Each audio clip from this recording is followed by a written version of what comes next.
The effects of the current economic crisis have touched everyone. Even if you still have a good job and a paid-up mortgage, chances are your monthly 401k statement will remind you that you've lost a good chunk of your savings. Trillions of dollars have evaporated from those accounts that have become the prime source of retirement funds for a majority of American workers, affecting their psyche and their future. If you're still young enough, there's time to rebuild and recover. But if you're in your 50s or 60s or beyond, the consequences can be dire. And it's drawing attention to the shortcomings of a retirement system that's jeopardized the financial security of tens of millions of people. Good morning. It was called a career fair, but there was no merriment here, only a whiff of desperation. Do you have any openings in the IT industry? Many of these people had been out of work for months and burned through their liquid asset. Alan Weir, who turned 60 this month, showed us his latest 401k statement, which he hadn't had the courage to open up. I'm afraid. You're going to open it now? You want me to? Let's do it. There's good reason for his trepidation. Nearly half of his life savings have vanished in a matter of months. It went down again. How much are you down overall? About $140,000. You think you'll ever get it back? I'll probably never see it come back. I was looking to retire probably when I hit 62. I can't do it now. I'll probably be working until I'm at least 70. I'm a Microsoft Office diva. Until she lost her job, Kathleen Coleman had spent nearly 30 years working as an executive assistant on Wall Street. She doesn't have much to show for it. Tell me about your 401k. Does this answer the question? This is what it was in 2005. 2007, you're down below 2005. Right. Another one went down almost $40,000. One was Right. 88,000, and then it went down to like 50. In Dearborn, Michigan, Terry and Donna McNally are barely holding on. He lost his sales job in August. The condo they bought 15 years ago is worth less than their mortgage, and 40% of his 401k retirement savings is gone. Donna is the main provider now. Are you here for Joan? Yes. Terry considers himself fortunate to have found part-time work greeting the bereaved at a funeral home and making lattes at Starbucks, There you go. where colleagues young enough to be his grandchildren have taken him under their wing. What's the hardest part? I'm no longer sitting in a computer or driving in a car to a call. You think you'll ever be able to retire? I don't see that day.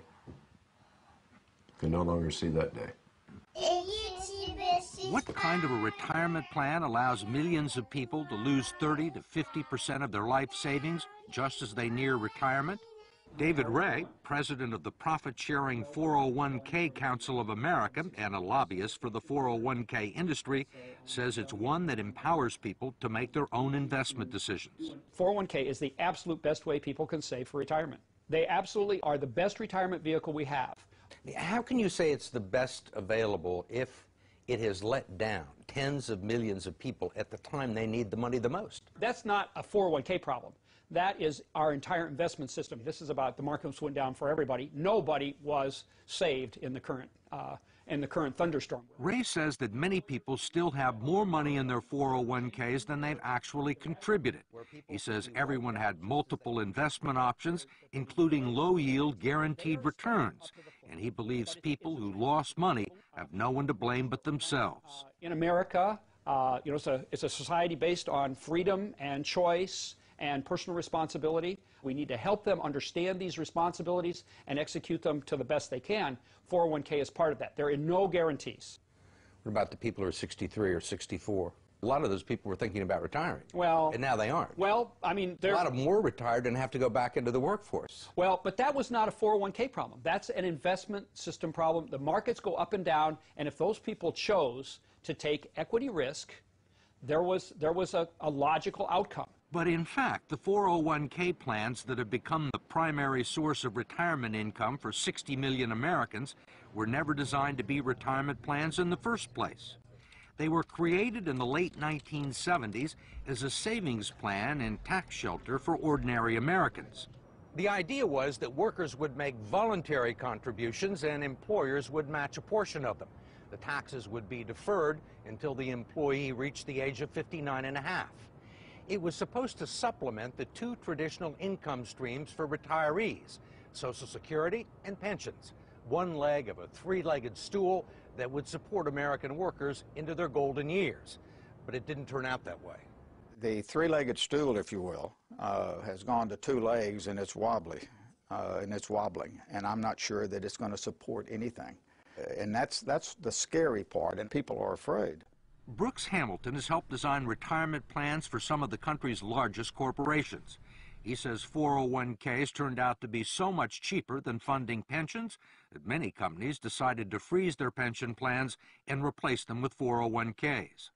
The decision created millions of new employee investors for Wall Street and the financial community, and they pounced on the opportunity. If you go back and track the mutual fund growth in assets, and you track the growth in 401k plans, it looks like a railroad track leading to the sky. They are parallel tracks. So the big beneficiaries were the mutual funds. That's right. That's correct. The fact is that the typical 401k investor is a financial novice. They don't know a stock from a line. And we give them a list of 20 or 30 mutual funds with really, really powerful names. You know, they sound like, gee, that's where I want to have my money. What are generally the quality of the mutual funds and 401k plans? Mediocre. I'm going to be real honest with you. With half the funds on the list, really dogs, what people would characterize as dogs, shouldn't be on the list to start with. There clearly has been a raid on these funds by the people of Wall Street, and it's cost the savers and the future retirees a lot of money that would otherwise be in their account, independent of the financial collapse. Representative George Miller of California is chairman of the House Committee on Education and Labor and a staunch critic of the 401k industry, especially its practice of deducting more than a dozen undisclosed fees from its clients' 401k accounts. Now you got a bunch of economic wizards jumping in and taking money out of your retirement plan, and they don't want to tell you how much. You can't decipher it in simple English, and they're not interested in disclosing it or having any transparency about it. And most of the people that look at their 401ks have no idea that these fees are being taken out. No. Where would you find it? Where would you find these fees in this prospectus? You can look on any page you want, and when you're all done reading it, and you will find some of the fees and the commissions here, but you won't find them all, and I bet you won't find half of them. There are legal fees, trustee fees, transactional fees, stewardship fees, bookkeeping fees, finder's fees, and the list goes on and on. Miller's committee has heard testimony that they can eat up half the income in some 401k plans over a 30-year span, but he has not been able to stop it.